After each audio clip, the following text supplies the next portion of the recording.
Refugee এক পরিবারের গল্পে ভারতীয় নির্মাতা অনিকেত দত্ত নির্মাণ করছেন দ্য ক্লাউডস ওয়েক নো ক্লকস নামের একটি সিনেমা। কেন্দ্রীয় দুই চরিত্রে অভিনয় করবেন বাংলাদেশের মোস্তফা মনোয়ার ও Dipanwita Martin.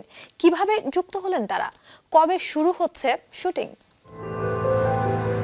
The clouds ওয়েক no clocks তৈরি হচ্ছে দুই রোহিঙ্গার গল্প নিয়ে। খালিদ ও শারমিন তাদের ৮ বছরের ছেলে শোয়েবকে নিয়ে সীমান্ত পেরিয়ে আশ্রয় নেয় ভারতে। নিজ দেশের নিপীড়ন থেকে বাঁচতেই ভিন দেশে পাড়ি জমায় তারা। নতুন ভূমিতে শুরু হয় টিকে থাকার লড়াই। সে গল্পই উঠে আসবে সিনেমায়।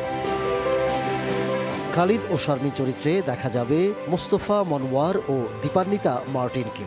এই সিনেমায় যুক্ত হওয়া প্রসঙ্গে দীপান্বিতা জানান, তিনি যে ধরনের অভিনয় করতে ভালোবাসেন এটি তেমন গল্প, তাই সিনেমাটির সঙ্গে যুক্ত হওয়া। অন্যদিকে মোস্তফা মনোয়ার জানান, ২০২২ সাল থেকে সিনেমাটি নিয়ে পরিচালকের সঙ্গে কথা হচ্ছে তার।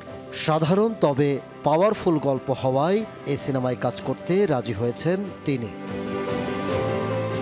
সিনেমাটি নির্মিত হবে আন্তর্জাতিক চলচ্চিত্র উৎসব কেন্দ্র করে, তাই অপেক্ষা ছিল আন্তর্জাতিক প্রযোজকের।